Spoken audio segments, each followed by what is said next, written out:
오늘 어버이주일에 우리 모두에게 혹시 마음속에 잃어버렸던 그 어머니, 아니 모시고 있음에도 불구하고 잊어버렸던 어머니, 아버지의 그 사람을 다시 말씀을 통해서 되찾는 귀한 시간이 되시기를 축원합니다.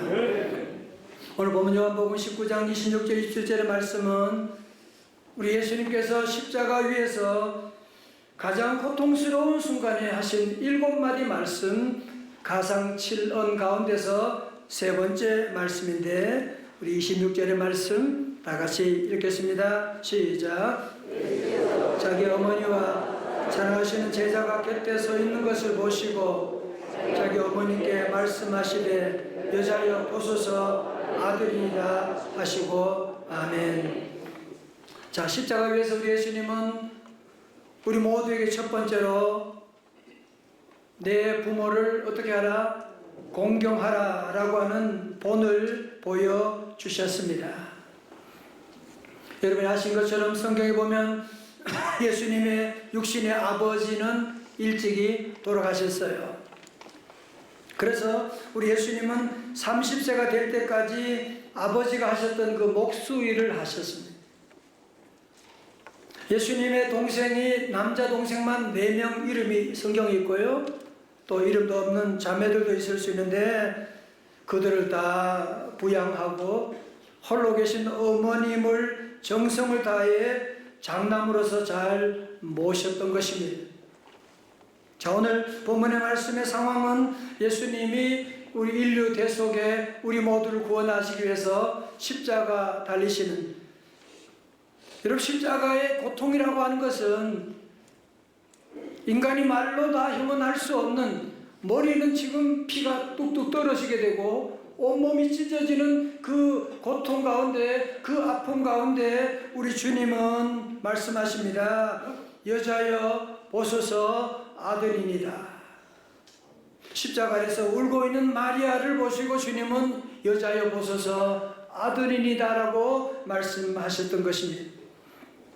여러분, 오늘 본문에서 여자애라고 하는 말은 헬라어로 귀나이라고 하는 말인데, 여인을 부를 때 가장 예의 바른 호칭이다 그렇게 말하는데요, 우리 예수님은 십자가에서 그 고통 가운데, 고통의 최고의 정점 가운데서, 여러분 십자가 달리고 우리가 고통스러우면 다른 사람을 생각할 겨를이 없지 않습니까? 그럼에도 불구하고 우리 예수님은 그 어머니 마리아를 보시고 말씀하시게 되는, 여자여 보소서 아들이니라. 내가 아무리 바빠도, 내가 아무리 아파도, 내가 아무리 힘들어도 우리 예수님은 십자가에서도 어머님을 생각하셨는데, 오늘 저와 여러분들이 어떤 아픔이 있고 어떤 어려움이 있다고 할지라도 부모 공경을 놓쳐서는 안 된다고 우리에게 말씀하고 계신 것입니다. 가끔 불신자들 가운데 우리 기독교를 불효의 종교다, 그렇게 제사 안 드리는 그것만 가지고 불효의 종교라고 말하는 그런 무식한 사람들이 있습니다만은, 기독교인들 가운데 불효자들이 있다, 그 말은 맞을 수 있지만 기독교는 불효의 종교는 아닙니다. 우리 하나님께서 여러분 10계명, 10계명 가운데서 인간에 관한 계명 첫 번째로 하신 말씀이 뭐예요? 5계명 출애굽기 20장 12절의 말씀 가운데 시작. 내 부모를 공경하라. 그리하면 내 하나님 여호와가 네게 준 땅에서 내 생명이 길리라. 아멘. 무슨 말이에요? 부모님 돌아가신 다음에 제사상 차려놓고 절하고 귀신 섬기지 말고 살아계신 부모님께 모든 일에 최선을 다하고 먼저 부모님을 잘 공경하라고 하는 말씀을 하신 것이거든요. 뿐만 아니라 예수님은 십자가 위에서 피가 뚝뚝 떨어지는 그 고통 가운데서도 육신의 어머니에 대한 효를 잊지 않으신 것을 보면 우리 기독교의 말로 효회 종교고, 또 제가 우리 교회를 목회하면서 보면 우리 교인들 보면, 여러분 우리 교인들 보면 알 수 있잖아. 예수 믿는 성도들이 다 정말 효자, 효녀라고 하는 사실을 우리가 잘 볼 수 있지 않습니까? 잠언 3장 17절에 이런 무서운 말씀이 있습니다. 아비를 조롱하며 어미 순종하기를 싫어하는 자의 눈은 골짜기에 까마귀에게 쪼이고 독수리 새끼에게 먹히리라고 했습니다. 바울 사도도 그의 제자 디모데에게 이렇게 가르치고 있습니다. 여러분 성경 봉독할 때는 크게 하세요. 성경 봉독할 날이 많지 않아요. 크게요. 디모데서 5장 8절 시작. 자기 신족 특히 자기 가족을 돌보지 아니하면 믿음을 배반한 자요 불신자보다 더 악한 자니라. 아멘. 저는 제 인생을 돌아보면 저는 참 불효자였고요. 그런데 제 인생의 축복의 시작이 있다면 아마 그것은 제가 차남이지만 부모님을 모시게 된 일이었다고 생각이 됩니다. 부모님을 모시고 함께 살 때 저는 목회하고 집사람은 학교 교사하고 그리고 집사람이 늘 그런 얘기해요. 우리 절대로 부모님을 모신다고 하는 말 하지 말자고. 왜? 부모님 모시는 게 아니라 부모님이 다 도와주고 밥도 해주고 아이들도 봐주고 사랑해주고 기도해 주시는데 그 사랑은 우리가 살아가는데 부모님이 그 은혜를 잊으면 안 되고 제가 미국 유학 가서 대학원을 마치고 이민 목회를 시작하면서 부모님을 미국에 모셨습니다. 한 집에 8 식구가 복닥거리며 살아갈 때 때로는 제 마음속에 왜 나만 이렇게 힘들게 사는가, 우리 가족은 왜 이렇게 많은가, 그런 바보 같은 생각을 한 적도 있었지만 돌아보면 참 이렇게 행복한 순간이 언제인가 라는 생각을 할 때가 참 많았습니다. 지금은 부모님 2분 다 돌아가셨지만 지금은 아무리 좋은 음식이 있고 좋은 일이 있어도 부모님께 어떻게 할 수가 없는 참 이런 순간을 맞이하면 참 눈물밖에 나지 않습니다. 신경숙 씨의 소설 엄마를 부탁해 내용 중에 둘째 딸이 언니와 나눈 이런 대화가 있습니다. 언니, 단 하루만이라도 엄마와 같이 있을 수 있는 날이 우리에게 다시 올 수 없을까? 엄마를 이해하며 엄마의 얘기를 들으며 세월의 갈피 어딘가에 파묻혀 버렸을 엄마의 꿈을 위로하며 엄마와 함께 보낼 수 있는 시간이 내게 다시 올 수 없을까? 아니, 하루가 아니라 단 몇 시간만이라도 그런 시간이 주어진다면 나는 엄마에게 말할 테야. 엄마가 하신 모든 일들을, 그걸 해낼 수 있었던 엄마를, 아무도 기억조차 하지 않는 엄마의 일생을 나는 너무 사랑한다고, 존경한다고. 그러면서 다시 부르짖습니다. 언니, 엄마를 포기하지 말자. 엄마를 찾아줘. 저는 여러분 가운데 부모님 때문에 또 상처받은 분도 많이 계십니다.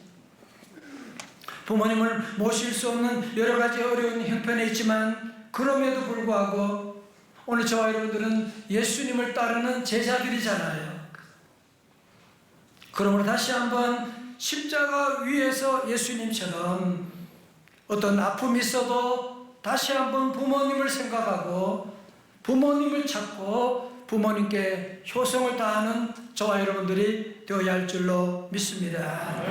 두 번째로 십자가 위에서 우리 예수님은 우리 모두에게 내 부모의 무엇을 채우라? 필요를 채우라고 하십니다. 예수님은 이제 홀로 남아있는 어머니를 생각하시면서 이제 어머님이 홀로 남아서 노후가 어떻게 될 것인가? 그러면서 그 사랑하시는 제자 요한에게 부탁하셨습니다. 요한복음 19장 27절의 말씀 시작. 또 그 제자에게 이르시되 보라 내 어머니라 하신대 그 제자가 자기 집에 모시니라. 아멘. 예수님은 사랑하시는 제자 요한에게 보라 내 어머니다. My mother가 아니고 your mother. Here is your mother. 너의 어머니라고 말씀하셨습니다.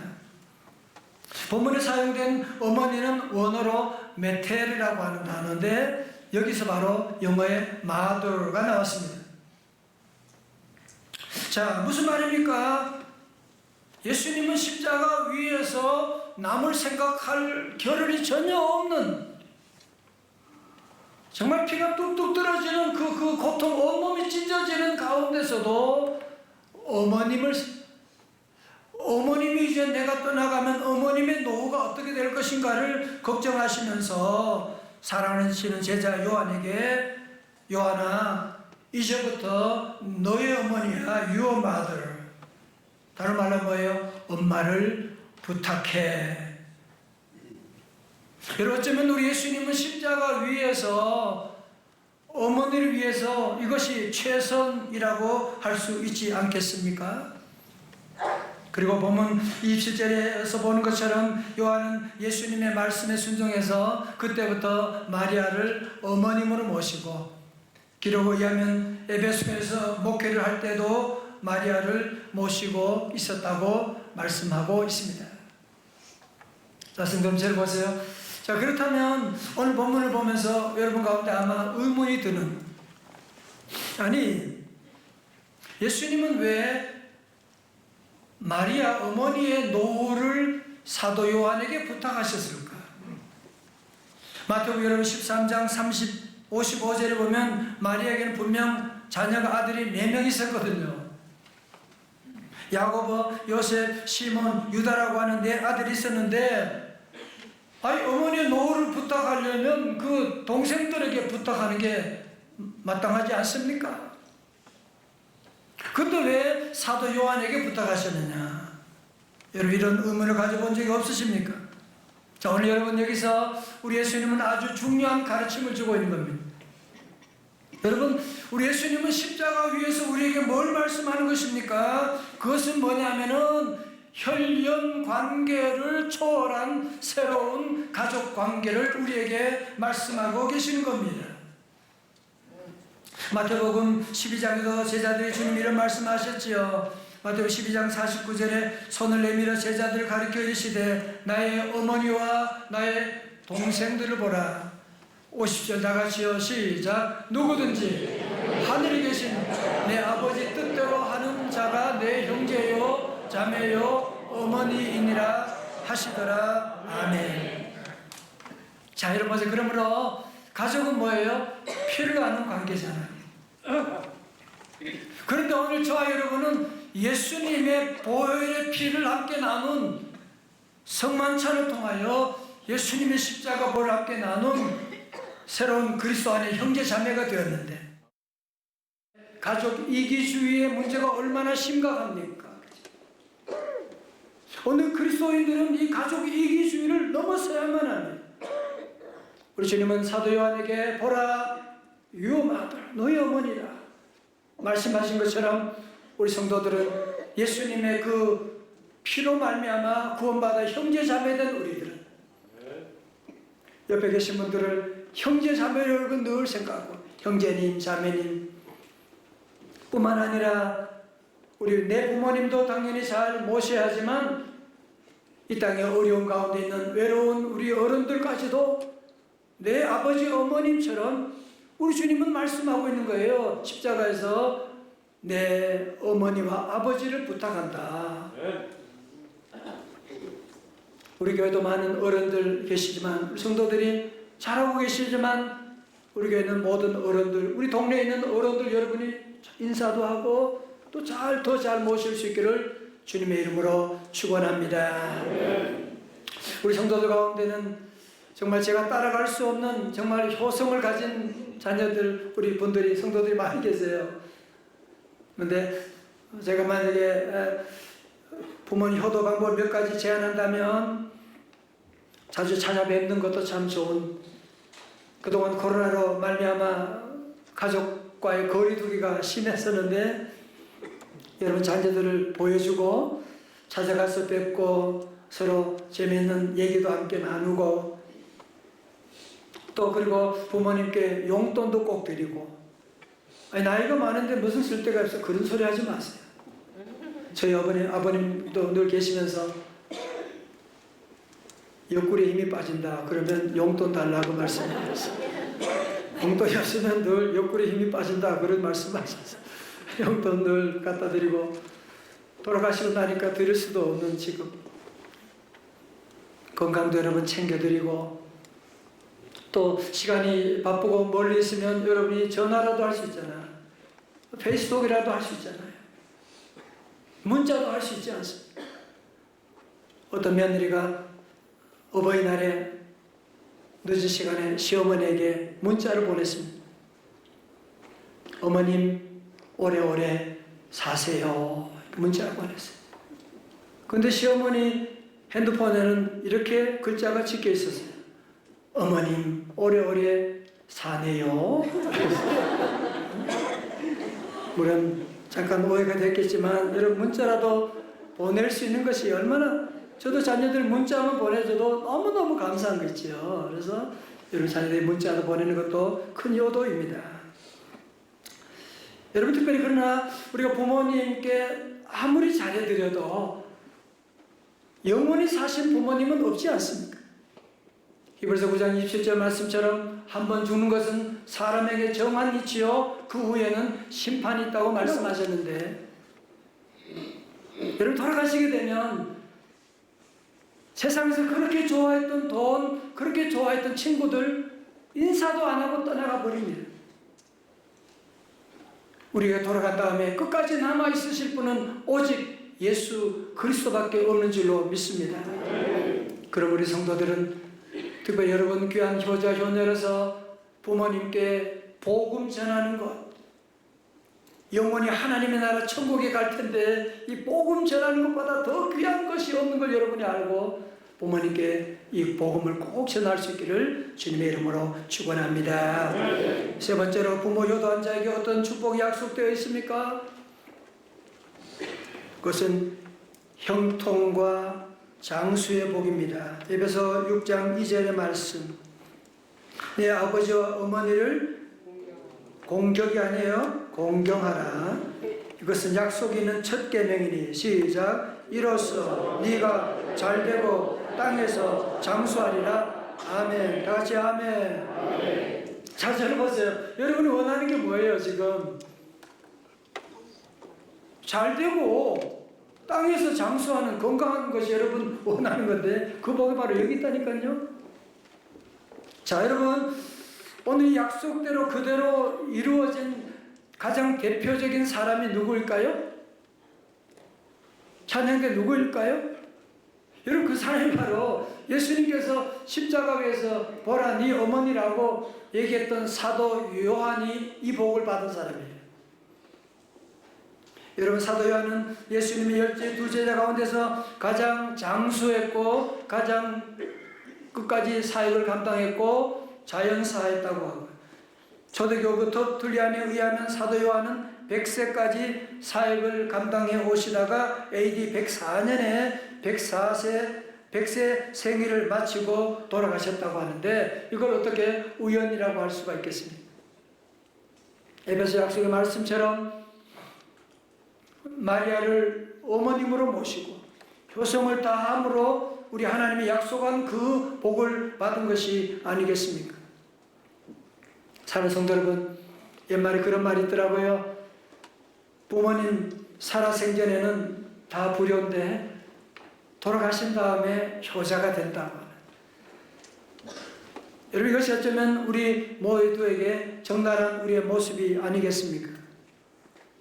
여러분 부모님께 효도할 수 없는 여러 가지 이유들 있을 수 있겠지만 다시 한번 우리 모두는 예수님의 제자로서 예수님을 따르는 제자로서 그리고 여기에 여러분이 찾는 놀라운 복이 여기에 다 있다고 하는 사실 여러분 기억하고 우리 성도들은 십자가에서 그 고통 가운데서도 어머님을 생각하고 어머님의 노후를 준비했던 그 예수님의 그 사랑 그 효성을 우리 모두가 본받아야 하지 않겠습니까?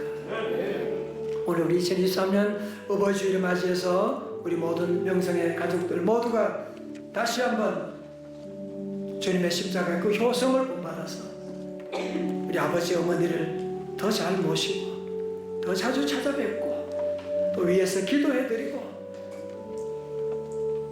그리고 우리 주변에 있는 어른들을 잘 여러분이 모심으로 말미암아 오늘 약속대로 여러분이 잘 되고 또 건강하고 장수하게 되는 놀라운 축복이 함께 하시기를 주님의 이름으로 축원합니다. 축원합니다.